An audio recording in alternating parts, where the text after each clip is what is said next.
Good morning, students. Today I am going to deal with concept and principles of growth and development. Myself, Shweta Naik, Assistant Professor of Home Science, Government Home Science College, Narsipura. So, this course is offered for first semester. The course title is Lifespan Development. So, let us see further. So generally, growth and development are used to interchangeable and taken as synonymous term after conception in the womb of mother. Change occur. Change is the law of nature. Development of the child is a series of orderly progression of change towards maturity. Orderly means the arrangement of change. Each change at each stage is dependent upon what preceded it affects what will come later. So ಇಲ್ಲಿ growth and development ಅಂತಂದರೆ ಬೆಳವಣಿಗೆ ಮತ್ತು ಅಭಿವೃದ್ಧಿ. ಇದು interchangeable, ಒಂದಕ್ಕೊಂದು ಏನಾಗುತ್ತೆ, ಇಲ್ಲಿ ಬರ್ತಾ ಬರ್ತಾ ಬರ್ತಾ ಚೇಂಜ್ ಆಗ್ತಾ ಹೋಗುತ್ತೆ. ಈ ಚೇಂಜ್ ಅನ್ನೋದು ಯಾವಾಗಿಂದ ಸ್ಟಾರ್ಟು ಅಂದರೆ from the day of conception ಇಂದ ಇಂದ ಶುರುವಾಗುತ್ತೆ. ಸೊ ಈ ಡೆವಲಪ್ಮೆಂಟ್ ಆಫ್ ಚೈಲ್ಡ್ ಏನು ಅಂದರೆ ಈ ಸೀರೀಸ್ ಆಫ್ ಪ್ರೋಗ್ರೆಷನ್ ಅಂದರೆ year wise, time, day wise, monthly wise, day by day they are going to improve from earlier stage to later stage. So ಇದಕ್ಕೆ ನಾವು ಮ್ಯಾಚುರಿಟಿ ಅಂತ ಕರಿತೀವಿ. ಸೊ ಆರ್ಡರ್ಲಿ ಮೀನ್ಸ್ ಒಂದಾದ ಮೇಲೆ ಒಂದು, ಅಂದರೆ ದೊಡ್ಡದ್ರಿಂದ ಸಣ್ಣದು, ಸಣ್ಣದ್ರಿಂದ ದೊಡ್ಡದು, ಹೇಗೆ ನಾವು ಆರ್ಡರ್ಲಿ ಅಂತ ಹೇಳ್ತೀವಿ ಹಾಗೆ ಒಂದಾದ ಮೇಲೆ ಒಂದು ಅರೇಂಜ್ಮೆಂಟಲ್ಲಿ ಚೇಂಜ್ ಆಗ್ತಾ ಹೋಗುತ್ತೆ. So each changes depend upon what preceded it effects what will come later. So change ಎದ್ರ ಬೇಸ್ ಮೇಲೆ ಆಗುತ್ತೆ ಅಂತಂದರೆ ಪ್ರಯಾರಿಟಿ, ಅಂದರೆ ಫಸ್ಟ್ ಒಂದು ಮಗುವಿನ ಬೆಳವಣಿಗೆಯಲ್ಲಿ ಏನು ಇಂಪಾರ್ಟೆಂಟ್ ಅದ್ರ ಬೇಸ್ ಮೇಲೆ ಚೇಂಜ್ ಆಗ್ತಾ ಹೋಗುತ್ತೆ. Development does not take place haphazardly. The term progressive signifies that changes lead forward and that the direction is towards adoption, which is conducive to survive of the individual. So ಇಲ್ಲಿ ಒಂದು ಮಗುವಿಗೆ ಅಥವಾ ಒಂದು ಪರ್ಸನಿಗೆ ಸರ್ವೈವಲ್ಲಿಗೆ ಬೇಕಾಗುವಂತಹ ಚೇಂಜಸ್ಗಳು ಇಲ್ಲಿ ನಮ್ಮಲ್ಲೇ, ನಮ್ಮ ದೇಹದಲ್ಲೇ ಆಗ್ತಾ ಹೋಗುತ್ತೆ. ಇದಕ್ಕೆ ನಾವು ಪ್ರೋಗ್ರೆಸಿವ್ ಚೇಂಜ್ ಅಂತ, ಅಂದರೆ ಇಂಪ್ರೂವ್ಡ್ ಚೇಂಜ್ ಅಂತ ಹೇಳ್ತೀವಿ. Growth is generally taken as a dimensional augmentation, cellular multiplication or qualitative change in size, weight and number. So ನಾವು ಇಲ್ಲಿ ಗ್ರೋತನ್ನು ಕ್ವಾಂಟಿಟೇಟಿವ್ ಚೇಂಜ್ ಆಗಿ ನೋಡ್ತೀವಿ. Means for example height, weight, numbers, ಎಷ್ಟು ಕೆ ಜಿ, ಅಂದರೆ ಎಷ್ಟು ಕೆ ಜಿಯಲ್ಲಿ ನಾವು ಕೌಂಟ್ ಮಾಡ್ತೀವಿ. So these are all the things included in growth. So according to L.D. Crow and Crow in 1962, growth refers to structural and physiological changes, and development is concerned with the growth as well as those changes in the behavior which results from environmental situations. So Crow and Crow ಪ್ರಕಾರ growth ಅನ್ನೋದು ಒಂದು structural ಅಂತಂದರೆ ದೈಹಿಕವಾಗಿ, ಆಮೇಲೆ ದೈಹಿಕವಾಗಿ ಆಗುವಂತಹ ಚೇಂಜಸ್ಸಿಗೆ ಇಲ್ಲಿ growth ಅಂತ ಹೇಳಿದರು. ಡೆವಲಪ್ಮೆಂಟ್ ಅಂತಂದರೆ ಇದು ಬೆಳವಣಿಗೆ ಜೊತೆಗೆ ಆಗುವಂತಹ ಬಿಹೇವಿಯರ್ ಇಂಪ್ರೂವ್ಮೆಂಟ್ಸು ಆಗಿರಬಹುದು, ನಾಲೆಜಿಂಗ್ ಇಂಪ್ರೂವ್ಮೆಂಟ್ ಆಗಿರಬಹುದು, along with the environmental situation ಆಗುವಂತಹ ಅಭಿವೃದ್ಧಿನ ಇಲ್ಲವರು ಡೆವಲಪ್ಮೆಂಟ್ ಅಂತ ಕರೀತಾರೆ. Next, growth take place when a child grow taller, his bone, muscles and other parts of the body increases in the size. So growth ಅಂತ ಅಂದವಾಗ ನಾವಿಲ್ಲಿ ಏನು ನೋಡ್ತೀವಿ, ಅವನು ಹೇಗೆ ಹೈಟು ಆಗ್ತಾನೆ, ಬೋನ್ ಹೇಗೆ ಸ್ಟ್ರಾಂಗ್ ಆಗುತ್ತೆ, ಮಸಲ್ಸ್ ಹೇಗೆ ಡೆವಲಪ್ ಆಗ್ತವೆ, ಅದರ್ ಬಾಡಿ ಪಾರ್ಟ್ಸ್ ಹೇಗೆ ತಮ್ಮ ಸೈಜನ್ನು ಇನ್ಕ್ರೀಸ್ ಮಾಡ್ಕೊಳ್ತಾ ಹೋಗುತ್ತೆ. ಸೊ ಅದಕ್ಕೆ ನಾವು ಗ್ರೋತ್ ಅಂತ ಕರಿತೀವಿ. ಫಾರ್ ಎಕ್ಸಾಂಪಲ್ ಬೇಬಿ ಹುಟ್ಟಿದಾಗ ತಲೆ ದೊಡ್ಡದಿರುತ್ತೆ, ಬಾಡಿ ಸಣ್ಣದಿರುತ್ತೆ, ಆಮೇಲೆ ಬರ್ತಾ ಬರ್ತಾ ಆ ತಲೆಗೆ ಅನುಗುಣವಾಗಿ ಬಾಡಿ ಬಿಲ್ಟ್ ಆಗ್ತಾ ಬರುತ್ತೆ. Maturation is the unfolding of characteristic with which the individual is endowed. As the child grows, his mind and body matures and able to function at a higher level. So ಹೇಗೆ body grow ಆಗುತ್ತೆ ಹಾಗೆ unfolding characteristics ಅಂದರೆ ಅವನಲ್ಲೇ ಇರೋಂತಹ characteristics ಅದೇನಾಗುತ್ತೆ ಅದು ಬೆಳೀತಾ ಹೋಗುತ್ತೆ, ಅವನು mature ಆಗ್ತಾ ಹೋಗ್ತಾನೆ. ಸೊ ಇಲ್ಲಿ ನಾನು ನಿಮ್ಗೆ ಅವಾಗಲೇ ಹೇಳಿದೆ ಚೇಂಜಸ್ಸು ಈ ಗ್ರೋತ್. ಒಂದು ನಿಮಿಷ. ಸೊ ನಾನು ನಿಮಗೆ ಏನು ಹೇಳಿದೆ ಇಲ್ಲಿ ಅಂತಂದರೆ a progressive signifies that changes lead to forward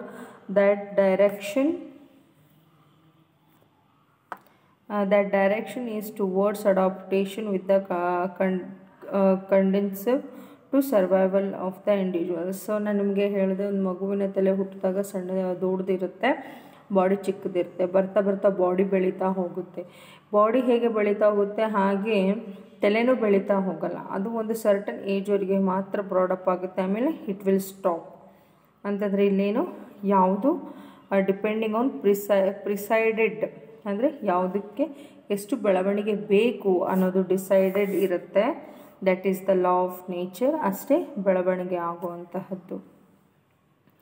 development involves a series of progressive, orderly and meaningful changes leading to the goal of maturity is attained. A child or adult may grow very fast, very fat and heavy, but such growth can hardly be considered development in the sense of advancement to a higher level of maturity. So ಇಲ್ಲಿ development ಅಂತಂದ್ರೇನು, it's A series of progressive, orderly ಅಂದರೆ ಒಂದಾದಮೇಲೆ ಒಂದು, ಆಮೇಲೆ meaningful changes ಇಲ್ಲಿ ಆಕರ್ ಆಗುತ್ತೆ. So ಇದಕ್ಕೆ ನಾವು ಡೆವಲಪ್ಮೆಂಟನ್ನು ಮ್ಯಾಚುರಿಟಿನ attend ಮಾಡ್ತಾನೆ. ಸೊ ಇಲ್ಲಿ ಮಗು ಕೆಲವೊಂದು ಮಕ್ಕಳು ವೆರಿ ಫಾಸ್ಟಾಗಿ ಹೈಟ್ ಆಗಿಬಿಡ್ತಾರೆ, ವೆರಿ ಫಾಸ್ಟಾಗಿ ವೆಯ್ಟ್ ಗೇನ್ ಮಾಡ್ಕೋತಾರೆ. ಸೊ ಇದರ ಅರ್ಥ ಅವರಲ್ಲಿ ಏನು advancement in higher level of maturity ಅಂತ ಅರ್ಥ. ಸೊ ನಾವು ನೆಕ್ಸ್ಟು ಇಲ್ಲಿ development has a 4 basic elements. So ಇದರಲ್ಲಿ 4 ಬೇಸಿಕ್ ಎಲಿಮೆಂಟ್ಸನ್ನು ನಾವು ಡೆವಲಪ್ಮೆಂಟಲ್ಲಿ ನೋಡ್ತೀವಿ. ಒಂದು growth, maturation, experience, social transmission, learning through language, schooling, training by parents, their development and learning. So let us see the difference between growth and development. So ಇಲ್ಲಿ growth ಅಲ್ಲಿ quantitative concept ಇರುತ್ತೆ, development ಅಲ್ಲಿ qualitative concept ಇರುತ್ತೆ. Change in quantitative aspect come into the domain of growth. So ಇಲ್ಲಿ change in quantitative ಅಂತಂದರೆ ಇದು ಗ್ರೋತಿನ ಒಂದು ಡೊಮೇನ್ ಆಗಿರುತ್ತೆ. ಇಟ್ ಇಂಡಿಕೇಟ್ಸ್ ಡೆವಲಪ್ಮೆಂಟಲ್ಲಿ it indicates the changes in the quality or the character rather than in a quantitative aspect. So ಇಲ್ಲಿ qualitative ಆಸ್ಪೆಕ್ಟಾಗಿ counted ಇರುತ್ತೆ. The term growth is use to purely physical sense referring to an increase in size, length, height and weight. So ಇಲ್ಲಿ growth ಅಂದ ತಕ್ಷಣ ಇಲ್ಲಿ purely on the structural based, ಅಂದರೆ ಅವನು ಎಷ್ಟು ಹೈಟ್ ಆಗ್ತಾನೆ, ಎಷ್ಟು ಉದ್ದ ಆಗ್ತಾನೆ, ಎಷ್ಟು ಅಗಲ ಆಗ್ತಾನೆ, ಎಷ್ಟು ತೂಕ ಇರ್ತಾನೆ ಅನ್ನೋದ್ರ ಮೇಲೆ. ಸೊ ಇಲ್ಲಿ development implies over all change from top to bottom. ಇಲ್ಲಿ over all change resulting in the shape, form, structure resulting in an improved working or function. So ನೀವು ನೋಡಿರ್ಬಹುದು ಒಂದು ಸ್ಕೂಲ್ ಗೋಯಿಂಗ್ ಚೈಲ್ಡ್ ಒಂದು 5ನೇ ಕ್ಲಾಸ್ ಮಗುವಿನ body ಶೇಪಿಗೂ ಅದೇ 10ನೇ class ಮಗುವಿನ body ಶೇಪ್ಗೂ ತುಂಬ ಡಿಫ್ರೆನ್ಸ್ ಇರುತ್ತೆ. That is we see the development. Growth is a one part of developmental process. So ಈ ಗ್ರೋತ್ ಅನ್ನೋದು ಒಂದು part of developmental process. And the development is a wider and comprehensive term. It refers to overall changes in the individual. So development ಅಂತಂದರೆ ಇಲ್ಲಿ over all changes, ಒಂದು ಮನುಷ್ಯನ over all ಅಂತಂದರೆ ಅವನ physical, mental, psychological, emotional, moral ಎಲ್ಲ over all ಡೆವಲಪ್ಮೆಂಟ್ನಲ್ಲಿ consider ಮಾಡ್ತೇವೆ.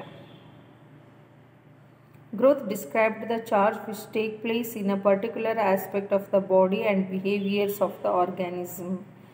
Here development describes the change in organism as a whole. So growth does not continue throughout the life. So growth is not going to be continued. ಅಂದರೆ ನಾವು life time ಬೆಳೀತಾ ಹೋಗಲ್ಲ. We will stop at the some age. For example ಒಂದು ಮಗು ಹುಟ್ಟಿರೋ ಮಗು 0 0 age ಇರೋ ಮಗು 1 ಇಯರ್ವರೆಗೂ rapid ಗ್ರೋತನ್ನು ನಾವು ಅಬ್ಸರ್ವ್ ಮಾಡ್ತೀವಿ. ತದನಂತರ up to the age of puberty we see the slower rate. After that, at the age of puberty, we suddenly see the modulations, the growth of secondary sexual characteristic among the children. It may be boy or girl. We suddenly see the rapid changes here. There we see the facial hairs in men's, and the voice modulation, increase in length, and they shape their body in a broader way. While in women's, we see the breast development, pubic hairs, and the voice modulation softly, and they will their body form also changes. So after that, andre after adolescence ಏನಾಗುತ್ತೆ, after adolescence they stop the physical growth after adolescence stop ಆಗುತ್ತೆ. But development overall life time ಆಗಿ overall ಇಲ್ಲಿ development ಆಗ್ತಾ ಹೋಗುತ್ತೆ, neurological change ಆಗ್ತಾ ಹೋಗುತ್ತೆ. How age increases our neurological synaptic connections also improving. Development is a continuous process. It goes from womb to tomb. It does not end with the attainment of maturity. Means after maturity illi growth thara stop agala, it go on improving. It may be adaptation of the behavior, it may be adaptation or efficiency in our working styles, adopting numerous knowledge, etc. will be countable. Then let us see the principles of development. So here we have 10 principles, 12 principles. One by one we will see. Development involves change. Yes, development ಏನಾಗುತ್ತೆ, ಇದು ಚೇಂಜ್ನ ಒಳಗೊಂಡಿರುತ್ತೆ. The human being is undergoing changes from the moment of conception to the time of death. There are different types of change occur, such as change in size, proportion, disappearance of old features, and acquisition of new features. So ನಾವಿಲ್ಲಿ change ಅಂತಂದರೆ ಹೇಗೆ ಅಂತಂದರೆ, ಒಂದು ಮಗು ಕಾನ್ಸೆಪ್ಷನ್ನಿಂದ ಅಂದರೆ ಒಂದು ಸಣ್ಣ egg ಇರ್ತಾನೆ, ಅವಾಗಿಂತ ಹಿಡಿದು ಅವನು ಸಾಯೋವರೆಗೂ ಅವನಲ್ಲಿ ಆಗುವಂತಹ ಡಿಫ್ರೆಂಟ್ ಕೈಂಡ್ಸ್ ಆಫ್ ಚೇಂಜಸನ್ನು ನಾವಿಲ್ಲಿ ಅಬ್ಸರ್ವ್ ಮಾಡ್ತೀವಿ. ಅವರ ಅವರ ಸೈಜಲ್ಲಿ ಚೇಂಜ್ ಆಗ್ತಾರೆ, ಅವರ ಪ್ರಪೋರ್ಷನಲ್ಲಿ ಚೇಂಜ್ ಆಗ್ತಾರೆ. ಹಳೆ ಕ್ಯಾರೆಕ್ಟರಿಸ್ಟಿಕ್ಕೆಲ್ಲ ಡಿಸಪಿಯರ್ ಅಂದರೆ ಕೆಲವೊಂದು ಹಳೆ ಕ್ಯಾರೆಕ್ಟರಿಸ್ಟಿಕ್ಕೆಲ್ಲ ಹಾರ ಹೋಗುತ್ತೆ.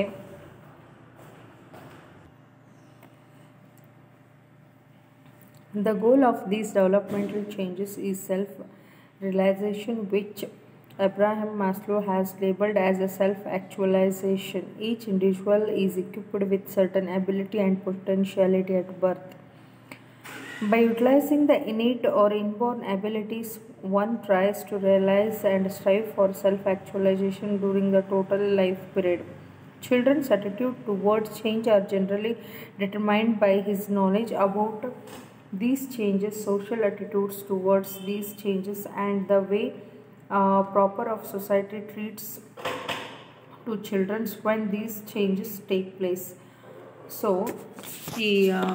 ಇವರು ಅಬ್ರಾಹಿಂ ಮಾಸ್ಲೋ ಅವ್ರು ಏನು ಹೇಳ್ತಾರೆ ಅಂತಂದರೆ, ಈ ಚೇಂಜನ್ನು ಸೆಲ್ಫ್ ರಿಯಲೈಸೇಷನ್ ಅಥವಾ ಸೆಲ್ಫ್ ಆ್ಯಕ್ಚುಲೈಜೇಷನ್ ಅಂತ ಕರೀತಾರೆ. ಸೊ ಇಲ್ಲಿ ಈಚ್ ಇಂಡಿವಿಜುವಲ್ಸು ಅವರಿಗೆ ಇನ್ಬೋರ್ನ್ ಎಬಿಲಿಟೀಸ್ ಇರುತ್ತೆ, ಅಂದರೆ ಹುಟ್ಟತಾನೆ ಅವರು ಕೆಲವೊಂದು ಕೆಪಬಿಲಿಟೀಸನ್ನು ಅವರು ತೊಗೊಂಡು ಬಂದಿರ್ತಾರೆ. ಅದನ್ನು ಅವರು ಸಮಯಕ್ಕೆ ಸರಿಯಾಗಿ ರಿಯಲೈಸ್ ಮಾಡಿಕೊಂಡು ಆ ಕೆಪಬಿಲಿಟಿನ ಥ್ರೂ ಔಟ್ ಲೈಫ್ ಪೀರಿಯಡ್ ಅವರನ್ನು ಯುಟಿಲೈಸ್ ಮಾಡ್ಕೊಳ್ಳೋದಕ್ಕೆ ಇಲ್ಲಿ ಡೆವಲಪ್ಮೆಂಟ್ ಇನ್ವಾಲ್ವ್ಸ್ ಚೇಂಜ್ ಅಂತ ಹೇಳ್ತಾರೆ.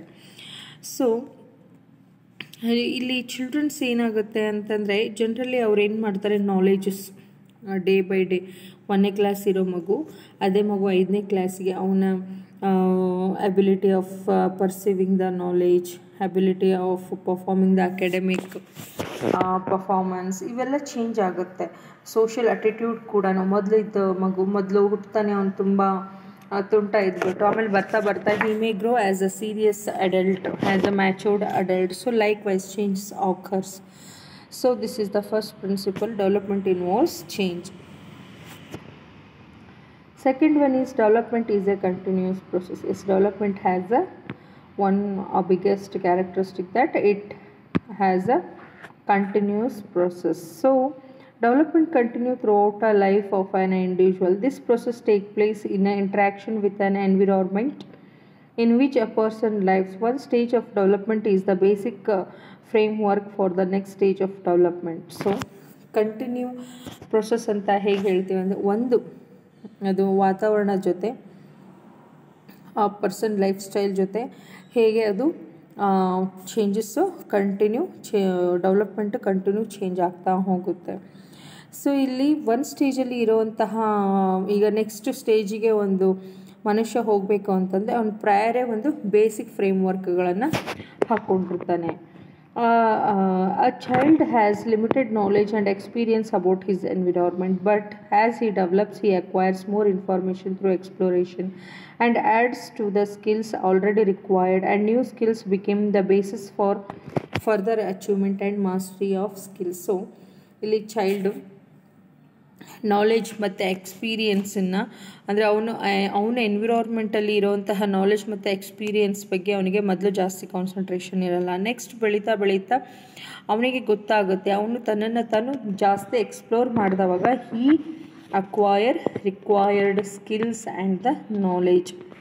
For example, a child is able to write and draw. He must have developed a hand controlled to hold a pencil and crayons. Thus, a person have vast experience and knowledge as he grow up. So, for example, ಇಲ್ಲಿ ಏನು ಹೇಳ್ತಾ ಇದ್ದಾರೆ ಅಂತಂದರೆ, ಒಂದು ಮಗು ಹುಟ್ಟಿದ ತಕ್ಷಣ ಅವನಿಗೆ ಒಂದು ಪೆನ್ಸಿಲನ್ನು ಅಥವಾ ಒಂದು ಕ್ರಯಾನನ್ನು ಹೇಗೆ ಹೋಲ್ಡ್ ಮಾಡಬೇಕು, ಹೇಗೆ ಬರೀತಾ ಬರೀತಾ ಹೇಗೆ ನಾವು ಕಂಟ್ರೋಲನ್ನು ತಗೋತೀವಿ. ಫಾರ್ ಎಕ್ಸಾಂಪಲ್, ನಾವು ಆ್ಯಪಲ್ ಅಂತ ಬರಿತೀವಿ. ಸೊ ಆ್ಯಪಲ್ ಅಂತ ಬರೆಯೋ ಮುಂದೆ ಈಗ ನಾವು ವಿ ಹ್ಯಾಡ್ ಇನಫ್ ಕಂಟ್ರೋಲ್. ಆದರೆ ಅದೇ ಮಗು ಇದ್ದವಾಗ there might not be a control. So ಅದೇ ಮಗು ಬೆಳೆದವಾಗ ಅವನಿಗೆ ಒಂದು ಕಂಟ್ರೋಲ್ ಅನ್ನೋದು, ಅವನು ವೆರೈಟೀಸ್ ಆಫ್ ಪೆನ್ಸ್ಗಳನ್ನು ಅಥವಾ ವೆರೈಟೀಸ್ ಆಫ್ ಕ್ರಯಾನ್ಸ್ ಅಥವಾ whatever the writing material will be there, ಅದನ್ನು ಹೇಗೆ ಕಂಟ್ರೋಲಲ್ಲಿ ಇಟ್ಕೊಂಡು ಹೇಗೆ ಒಂದು ಸ್ಕಿಲ್ಫುಲ್ ಡ್ರಾಯಿಂಗನ್ನು ಅವನು ಮಾಡಬಹುದು ಅನ್ನೋದನ್ನು ನಾವು ನೋಡ್ತೇವೆ. This is what continuous process. Next development follows a direction and uniform pattern in orderly manner. So development ಏನು ಫಾಲೋ ಮಾಡುತ್ತೆ ಅಂತಂದರೆ, ಒಂದು ಡೈರೆಕ್ಷನನ್ನು ಫಾಲೋ ಮಾಡುತ್ತೆ, ಆಮೇಲೆ ಪ್ಯಾಟರ್ನ್ ಮಾದರಿಗಳನ್ನು, ಅದು ಆರ್ಡರ್ಲಿ ಅಂತಂದರೆ ಒಂದಾದಮೇಲೆ ಒಂದು ಪಿಕಪ್ ಆಗೋ ಥರ ಒಂದು ಆರ್ಡರ್ಲಿ ಮ್ಯಾನರ್ ವೇಯಲ್ಲಿ ಹೋಗುತ್ತೆ.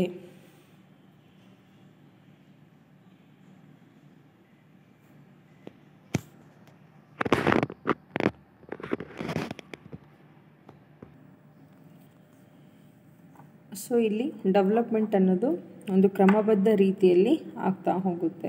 So development proceed from the centre of the body outward. This is principle of proximo-distal development that describes the direction of development from near to far apart. It means the spinal cord develops before outer parts of the body. The child arms develops before the hand hand and the feet develops before the fingers and the toe.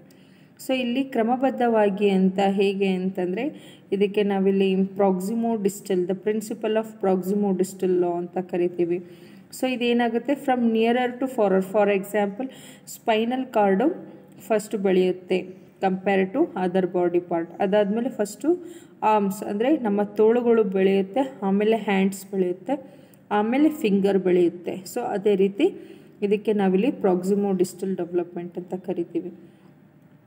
Then developmental proceeds from the head downwards. This is called as a cephalocaudal principle. So according to this principle, development occurs from head to tail. The child gains control of the head first, then arms and then legs. So ಇಲ್ಲಿ cephalocaudal ಅಂತಂದರೆ ಇದು ಹೆಡ್ಡಿಂದ ಡೌನ್ವರ್ಡ್ಸಿಗೆ ಹೋಗುತ್ತೆ. So that ಮಗು first head ಕಂಟ್ರೋಲನ್ನು, ತಲೆ ಕತ್ತು ನಿಲ್ಲುತ್ತೆ ಅಂತ ಹೇಳ್ತೀವಿ ನಾವು ಕನ್ನಡದಲ್ಲಿ. ಫಸ್ಟು ಅವ್ನು ಕತ್ತು ನಿಲ್ಕೊಳ್ಳುತ್ತೆ, ಆಮೇಲೆ ಕೈ ಸ್ಟೇಬಲ್ ಆಗ್ತವೆ, ಆಮೇಲೆ ಅವ್ನು ಕೂತ್ಕೊಳ್ತಾನೆ, ಆಮೇಲೆ ಅವನು ಸಪೋರ್ಟಿವ್ ಆಗಿ ನಿಲ್ತಾನೆ, ಆಮೇಲೆ ಅವನು ಇಂಡಿಪೆಂಡೆಂಟಾಗಿ ನಿಲ್ತಾನೆ, ಆಮೇಲೆ ಅವನು ಓಡಾಡ್ತಾನೆ. So this is cephalocaudal principle. Then next principle is individual differences in the development process. So ಇಲ್ಲಿ ಡೆವಲಪ್ಮೆಂಟ್ ಪ್ರೊಸೆಸ್ಸು ಪ್ರತಿಯೊಬ್ಬರಲ್ಲೂ ಬೇರೆ ರೀತಿ ಇರುತ್ತೆ. Even though the pattern of development is similar for all the children, but the rate of development varies among the children. ಅಂದರೆ ಇಲ್ಲಿ ಎಲ್ಲರೂ ಬೆಳೆಯುವಂತಹ ಮಾದರಿ ಒಂದೇ ಆದರೂ ಬೆಳೆಯುವ ತೀವ್ರತೆ ಅಂತ ನಾವೇನು ಕೇಳ್ತೀವಿ, ಬೆಳೆಯುವ ಒಂದು ರೇಟ್. ಸೊ ಒಂದು ಮಗು 7ನೇ ತಿಂಗಳಿಗೇ ಕುತ್ಕೋಬಹುದು, ಒಂದು ಮಗು 6ನೇ ತಿಂಗಳಿಗೇ ಕುತ್ಕೋಬಹುದು, ಒಂದು ಮಗು ಒಂದು 10ನೇ ತಿಂಗಳಿಗೇ ಕೂತ್ಕೋಬಹುದು ಇಂಡಿಪೆಂಡೆಂಟಾಗಿ. ಸೊ ಆ ರೀತಿ ಎಲ್ಲ ಮಗುಗೂ ಅವ್ರದ್ದೇ ಆದ ಒಂದು ರೇಟ್ ಆಫ್ ಡೆವಲಪ್ಮೆಂಟ್ ಇರುತ್ತೆ, ಆ ಪ್ರಕಾರ ಮಗುವಿನ ಬೆಳವಣಿಗೆ ಆಗುತ್ತೆ. Each child develops as per his ability and the perception of his environment. So ಪ್ರತಿಯೊಂದು ಮಗುನು ಅವನ ಕೆಪಾಸಿಟಿಗೆ ಅನುಗುಣವಾಗಿ, ಆಮೇಲೆ ಅವನಿಗೆ ಪ್ರೊವೈಡ್ ಮಾಡಿರುವಂತಹ ಎನ್ವಿರಾನ್ಮೆಂಟ್ ಅನುಗುಣವಾಗಿ ಅವನು ಬೆಳೀತಾನೆ. Children differ from each other both genetically and environmentally. ಒಂದು ಮಗು ಇನ್ನೊಂದು ಮಗುವಿನಲ್ಲಿ ವ್ಯತ್ಯಾಸ ಇರುತ್ತೆ. ಆಮೇಲೆ ಇದು ಆನುವಂಶಿಕವಾಗಿಯೂ, ಆಮೇಲೆ ಅವನಿಗೆ ಯಾವ ರೀತಿ ಬೆಳೆಯುವ ವಾತಾವರಣ ಪ್ರೊವೈಡ್ ಮಾಡಿದ್ದೇವೆ ಅನ್ನೋದರ ಅನುಗುಣವಾಗಿಯೂ ನಾವಿಲ್ಲಿ ಡಿಫ್ರೆನ್ಸನ್ನು ನೋಡ್ತೇವೆ. So both biological factor and environmental situation have their impact on individual development which leads to individual difference in development. Understanding this fact of individual differences in rate of development should ever use to be careful about relying on age and stage characteristic to label children. So ನಾವು ಯಾವುದೇ ಒಂದು ಮಗುವಿಗೆ label ಮಾಡೋಕ್ಕಿಂತ ಮುಂಚೆ, ಅಂದರೆ ಇವನು ಜಾಣ, ಇವನು ದಡ್ಡ, ಇವನಿಗೇನು ಬರಲ್ಲ, ಅವನಿಗೇನು ಬರಲ್ಲ, we should not blame like that, because every child has their own rate of development. ಅಂದರೆ ಪ್ರತಿಯೊಬ್ಬ ಮಗುಗೂ ಅವನದೇ ಆದ ಒಂದು ರೇಟ್, ಅವನದೇ ಆದ ಒಂದು ತೀವ್ರತೆ, ಪೊಟೆನ್ಷಿಯಾಲಿಟಿ ಅಂತ ಹೇಳ್ತೀವಿ. ಅವನ ಕೆಪಾಸಿಟಿಗೆ ಅನುಗುಣವಾಗಿ ಅವನಲ್ಲಿ ಬೆಳೆಯುವ ಶಕ್ತಿ ಇರುತ್ತೆ. ಸೊ ಕೆಲವೊಂದು ಕೆಲವೊಂದು ಪೋಷಕರು ಅವರಿಗೆ ಬೆಳೆಯುವ ಒಳ್ಳೆಯ ಕಲಿಕಾ ವಾತಾವರಣನ ಪ್ರೊವೈಡ್ ಮಾಡ್ತಾರೆ. ಸೊ ಆವಾಗ ಆ ಮಗು ತುಂಬ ಇಂಟೆಲೆಕ್ಚುಲಿ ಫೌಂಡೆಡ್ ಆಗಿ ಬಿಹೇವ್ ಮಾಡ್ತಾರೆ. ಕೆಲವೊಂದು ಪೇರೆಂಟ್ಸ್ ಬರೀ ತಿನ್ನೋದು, ಉಣಿಸೋದು, ಮಲಗಿಸೋದು ಮಾಡ್ತಾರೆ. ಹಾಗಾಗ್ಬಿಟ್ಟು ಆ ಮಗುವಿನಲ್ಲಿ ನಾವು ಯಾವುದೇ ರೀತಿ ಕಲಿಕೆಯ ಚೇಂಜಸ್ಗಳನ್ನು ನಾವು ಅಬ್ಸರ್ವ್ ಮಾಡಲ್ಲ. Then we name it as ಈ ಮಗುವಿಗೆ ಏನು ಬರಲ್ಲ, like that we will blame to the children's. That is not like that. It's depend on each children. ಆಮೇಲೆ ಎಲ್ಲ ಮಗುವೂ ವಿಶೇಷ ಮಗುವೇ, ನಾವು ಎಲ್ಲ ಮಗುವೂ ಒಂದೇ ರೀತಿಯಾಗಿ ಕಂಪೇರ್ ಮಾಡಬಾರ್ದು. 5th one, development depends on maturation and learning. So development ಅನ್ನೋದು ಮ್ಯಾಚುರೇಷನ್ ಮತ್ತು ಲರ್ನಿಂಗ್ ಮೇಲೆ ಡಿಪೆಂಡ್ ಆಗಿರುತ್ತೆ. ಹೇಗೆ ಅಂತ ನೋಡೋಣ. Maturation refers to the sequential characteristic of biological growth and development. The biological changes occurs in sequential order and give children to new abilities. ಇಲ್ಲಿ ಕ್ರಮಬದ್ಧವಾಗಿ sequential characteristics ಅಂತಂದರೆ ಮ್ಯಾಚುರೇಷನ್ ಏನು ಅಂತಂದರೆ ಒಂದು ಕ್ರಮಬದ್ಧವಾಗಿ ಆಗ್ತಾ ಹೋಗುತ್ತೆ. ಅಲ್ಲಿ ಬಯಾಲಜಿಕಲಿ ಕೆಲವೊಂದು ಕ್ಯಾರೆಕ್ಟರಿಸ್ಟಿಕ್ ಆಗ್ತಾ ಹೋಗುತ್ತೆ. ಬಯಾಲಜಿಕಲ್ ಚೇಂಜಸ್ ಅದು ಸೀಕ್ವೆನ್ಸ್ ಪ್ರಕಾರನೇ ಹೋಗುತ್ತೆ. ಆ ಸೀಕ್ವೆನ್ಸ್ ಪ್ರಕಾರ ಹೋದವಾಗ ಆ ಮಗು ಹೊಸ ಎಬಿಲಿಟಿಗಳನ್ನು ಅಡಾಪ್ಟ್ ಮಾಡ್ತಾ ಹೋಗ್ತಾನೆ. A change in the brain and nervous system account largely for maturation. So maturation ಅಂತ ನಾವು ಯಾವಾಗ ಕನ್ಸಿಡರ್ ಮಾಡ್ತೀವಿ ಅಂತಂದರೆ ಅವನ ಬ್ರೈನ್ ಮತ್ತು ಅವನ ನರಗಳ ಡೆವಲಪ್ಮೆಂಟ್ ಚೆನ್ನಾಗಿ ಆಗ್ತಾ ಹೋದವಾಗ ಅಲ್ಲಿ ಅಂದರೆ ಬೆಳೀತಾ ಹೋಗೋವಾಗ ಅವನಿಗೆ ನಾವು ಇಲ್ಲಿ ಮ್ಯಾಚುರೇಷನ್ ಅಂತೀವಿ. ಸೊ ಬ್ರೈನಲ್ಲಿ ಒಂದು ಹುಟ್ಟಿದ ತಕ್ಷಣ ಮಗುವಿನ ಬ್ರೈನ್ ಫುಲ್ಲಿ ಡೆವಲಪ್ ಆಗಿರಲ್ಲ. ಅಂಟಿಲ್ ದ ಏಜ್ ಆಫ್ 5 ಅವನು 80% ಆಫ್ ಬ್ರೈನ್ ಡೆವಲಪ್ಮೆಂಟ್ ಆಗುತ್ತೆ. ಆಮೇಲೆ rest of the life 20% of the brain development ಆಗುತ್ತೆ. ಸೊ ಇದಕ್ಕೆ ನಾವಿಲ್ಲಿ ಮ್ಯಾಚುರೇಷನ್ ಅಂತ ಕೋಟ್ ಮಾಡ್ತೀವಿ. These change in brain and nervous system account largely for maturation. So ಈ ಚೇಂಜಸನ್ನು ನಾವಿಲ್ಲಿ ಮ್ಯಾಚುರೇಷನಿಗೆ ಕೌಂಟ್ ಮಾಡ್ತೀವಿ. The child environment and learning that occur as a result of child experience largely determine whether the child will reach optimal development. An enriched environment and varied experience help the child to develop his or her potential. So ಇಲ್ಲಿ stimulation ಕೊಡೋ ಮುಖಾಂತರ ಒಂದು ಮಗುವಿನ brain ಅಥವಾ neuron ಡೆವಲಪ್ಮೆಂಟನ್ನು ನಾವು ಇಲ್ಲಿ promote ಮಾಡಬಹುದು. Development is predictable ಅಂದರೆ ಆ ಮಗುವಿನ ಬೆಳವಣಿಗೆಯನ್ನು ನಾವು ಪ್ರಿಡಿಕ್ಟ್ ಮಾಡಬಹುದು, ಅಂದರೆ ಅಡ್ವಾನ್ಸ್ ಆಗೇ ಹೇಳಬಹುದು. The human development is predictable during the life span. Although this development is influenced by both genetic and environmental factors, however, it takes place in predefined manner. Specific areas of development such as different aspect of motor development, emotional behavior, speech, social behavior, concept development, goal, intellectual development, etc. follow predictable patterns. ಇಲ್ಲಿ predictable ಅಂತಂದರೆ ಊಹಿಸ್ಕೊಳ್ಳೋದು ಅಂತಂದರೆ ಅವನ special area of development ಯಾವ ರೀತಿ ಇದೆ. ಅವನು motor ಡೆವಲಪ್ಮೆಂಟಲ್ಲಿ ಚೆನ್ನಾಗಿದ್ದಾನೆ ಅಂತಂದರೆ he might be A sportsman, ಮುಂದೆ ಇವನು ಸ್ಪೋರ್ಟ್ಸ್ಮ್ಯಾನ್ ಆಗ್ತಾನೆ. ಅಥವಾ ಇವನು ಮಾತಾಡೋ ನೀತಿ ಚೆನ್ನಾಗಿ ಇತ್ತು ಅಂತಂದರೆ ಇವನು ಒಂದು ವ್ಯಕ್ತಿಗತ ಸಾಹಿತಿ ಆಗ್ತಾನೆ. ಸೊ ಈ ರೀತಿ ನಾವು ಪ್ರಿಡಿಕ್ಟ್ ಮಾಡ್ತೀವಿ. ಸೊ ಅವನ ಹೆರಿಡಿಟಿ ಮತ್ತು ಎನ್ವಿರಾನ್ಮೆಂಟ್ ಬೇಸ್ ನೋಡಿಬಿಟ್ಟು ನಾವಿಲ್ಲಿ ಪ್ರಿಡಿಕ್ಟ್ ಮಾಡ್ತೀವಿ ಈ ಮಗು ಮುಂದೆ ಏನಾಗಬಹುದು ಅನ್ನೋದನ್ನು ನಾವಿಲ್ಲಿ ಪ್ರಿಡಿಕ್ಟ್ ಮಾಡ್ತೀವಿ. Early development is more critical than later one. So early development ಅಂದರೆ ಮೊದಲ ಏಜ್ ಅಂದರೆ ಈ childhood is more critical than later. Early childhood is more critical than later childhood ಅಂತ ನಾನು ಒಂದು ಕೋಟ್ ಸ್ಟೇಟ್ ಮಾಡಿದೆ. So Milton writes the child shows the man as morning shows the day. Similarly, Erikson view childhood is seen of a man beginning as man.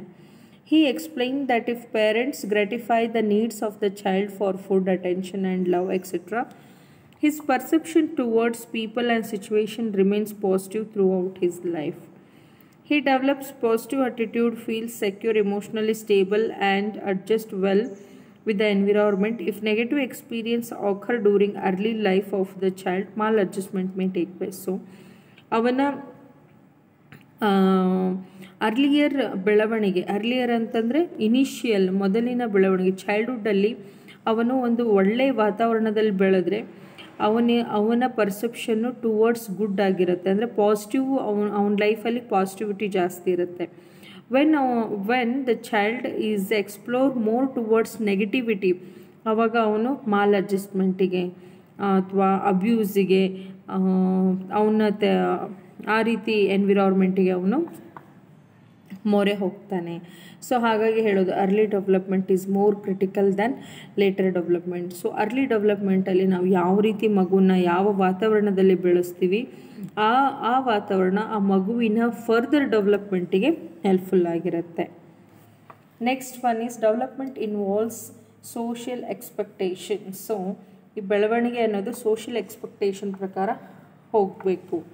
So in every society there are certain rules, standards and traditions which everyone is expected to follow. Development is determined by social norms and expectation of behaviors from the individuals. So ಈ social expectation ಅಂತಂದ್ರೇನು, ಇಲ್ಲಿ ಒಂದು certain rules, standards, traditions ಹೀಗೆ ಆಗಬೇಕು, ಈ ರೀತಿ ಇದ್ದರೆ ಒಳ್ಳೆಯ ಸೊಸೈಟಿಯಲ್ಲಿ ಇದ್ದೀವಿ ಅಂತ ಅರ್ಥ. ನಮ್ಮ ಬಿಹೇವಿಯರ್ ವಯೋಲೇಟ್ ಆದರೆ we are not a good children. So like that some social expectations are there. Children learn customs, tradition and value of the society and also what behavior are expected from them. They realize from the approval or disapproval of their behavior. Social expectation are otherwise known as developmental task.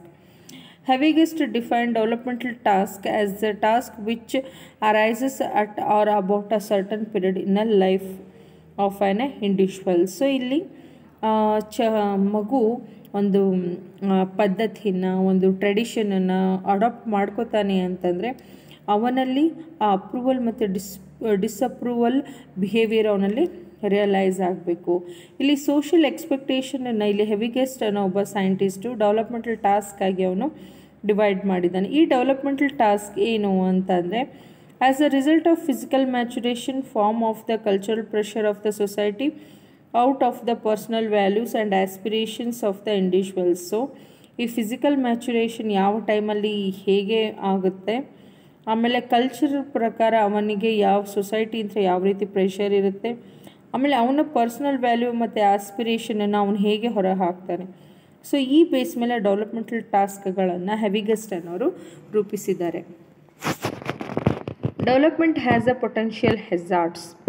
So development may be hampered by various hazards. Hazards may be physical, environmental or psychological type. These hazards may be originated from the environment in which the child grew or due to a hereditary factor. They have a negative impact on physical as well as socio-psychological development of the child. The growth of the child may be retarded. He might be aggressive person, or he may encounter adjustment problem. For example, if child is slurring or stammering and parents neglect the child may continue with this problem. So ಎಲ್ಲ ಮಗುವಿಗೆ ಬೆಳವಣಿಗೆಯಲ್ಲಿ potential hazards ಅಂತ ಇರುತ್ತೆ. So what is this potential hazards? ಈ potential ಹೆಜಾರ್ಡ್ಸ್ ಅಂತಂದರೆ ಬೆಳವಣಿಗೆ ಆಯಾ age ಆಯಾ ಸ್ಟೇಜಲ್ಲಿ ಅವನಿಗೆ ಆಗುವಂತಹ ಪ್ರಾಬ್ಲಮ್ಗಳಾಗಿರ್ಬೋದು, ಆಗುವಂತಹ ಸಮಸ್ಯೆಗಳು ಆಗಿರ್ಬೋದು. ಇಲ್ಲಿ ಫಿಸಿಕಲ್, ಈ ಪ್ರಾಬ್ಲಮ್ಗಳು ಫಿಸಿಕಲ್ ಆಗಿರ್ಬೋದು, ವಾತಾವರಣದಿಂದ ಆಗಿರ್ಬೋದು, ಅಥವಾ ಸೈಕೊಲಾಜಿಕಲ್ ಟೈಪ್ ಆಗಿರ್ಬೋದು. ಫಾರ್ ಎಕ್ಸಾಂಪಲ್, ಒಂದು ಮಗು ಅವನು ಸ್ಟಾರ್ಟಿಂಗ್ ತೊದಲ್ತಾನೆ ಅಂತ ಅಂದರೆ ಪೇರೆಂಟ್ಸ್ಗಳು ತೊದಲುವಿಕೆಯನ್ನು ನೆಗ್ಲೆಕ್ಟ್ ಮಾಡಿದರೆ ಆ ತೊದಲುವಿಕೆ ಅವನಲ್ಲಿ ಹಾಗೆ ಉಳಿದ್ಕೊಂಡು ಬಿಡುತ್ತೆ. ಸೊ ಈ ತೊದಲುವಿಕೆಯನ್ನು ಪೇರೆಂಟ್ಸು ನೆಗ್ಲೆಕ್ಟ್ ಮಾಡಿದ್ರು ಅಂತಂದರೆ ಅದು ತೊದಲುವಿಕೆ ಅವನಲ್ಲೇ ಉಳ್ಕೊಂಡು ಬಿಡುತ್ತೆ. ಸೊ ಹಾಗಾಗಿಬಿಟ್ಟು ಅವನಿಗೆ ಇನಿಷಿಯಲ್ ಆಯಾ ಏಜಲ್ಲಿ ಆಗುವಂತಹ ಪ್ರಾಬ್ಲಮನ್ನು ಅವಾಗೇ ರಿಸಾಲ್ವ್ ಮಾಡೋದ್ರಿಂದ ಡೆವಲಪ್ಮೆಂಟಲ್ಲಿ ಆಗುವಂತಹ ಪ್ರಾಬ್ಲಮನ್ನು ನಾವು ರಿಸಾಲ್ವ್ ಮಾಡೋದ್ರಿಂದ ಒಂದು ಒಳ್ಳೆಯ ರೀತಿ ಡೆವಲಪ್ಮೆಂಟ್ ಆಕರ್ ಆಗುತ್ತೆ ಮಕ್ಕಳಲ್ಲಿ. Next, happiness varies at different periods of development. Happiness ಅಂತಂದರೆ ಈ ಮಗುವಿಗೆ ಸಂತೋಷಕರವಾಗಿರುವಂತಹ ಪಿರಿಯಡ್ಗಳು ಇಲ್ಲಿ ಡಿಫ್ರೆಂಟ್ ಪೀರಿಯಡ್ಸ್ ಆಫ್ ಡೆವಲಪ್ಮೆಂಟಲ್ಲಿ ನಾವು ಅಂದರೆ ಲೈಫ್ ಸ್ಪ್ಯಾನ್ ಪೀರಿಯಡ್ಸಲ್ಲಿ ಕೆಲವೊಂದು ಪೀರಿಯಡ್ಸಲ್ಲಿ ಮಕ್ಕಳು ಹ್ಯಾಪಿಯಾಗಿರ್ತಾರೆ, ಕೆಲವೊಂದು ಪೀರಿಯಡ್ಸಲ್ಲಿ ಅವರು ಅನ್ಹ್ಯಾಪಿಯಾಗಿರ್ತಾರೆ. So happiness varies at different periods in the development process. Childhood is the happiest period of life and puberty is the most unhappy. So ಇಲ್ಲಿ ಮಕ್ಕಳು ತಮ್ಮ ಚೈಲ್ಡ್ಹುಡ್ಡನ್ನು ಹ್ಯಾಪಿಯೆಸ್ಟ್ ಪೀರಿಯಡ್ ಅಂತ ಕನ್ಸಿಡರ್ ಮಾಡಿದರೆ, ಪ್ಯೂಬರ್ಟಿನ ಅವ್ರು ಏನಂತ ಕನ್ಸಿಡರ್ ಮಾಡ್ತಾರೆ? Most unhappy. The pattern of happiness vary from child to child and it influenced by the rearing process of the child. So ಈ ಹ್ಯಾಪಿನೆಸ್ ಅನ್ನೋದು ವೇರಿ ಆಗುತ್ತೆ from one child to another child. So ಈ ಪಾಲಕತ್ವ ಪದ್ಧತಿಯ ಪ್ರಕಾರ ಅನುಗುಣವಾಗಿ ಅವರವರ happiness varies in different period of ಡೆವಲಪ್ಮೆಂಟನ್ನು ಇಲ್ಲಿ ನೋಡಬಹುದು. ಸೊ ಕೆಲವೊಂದು ಈಗ ನಿಮಗೆ ಪಾಲಕತ್ವ, child rearing practices, you might be knowing that authoritative, authoritarian and democratic. And we feel that democratic parenting is the most comfortable practice that make a child to grow physically, mentally active. So these are all the 10 principles which I have discussed in this session. Thank you.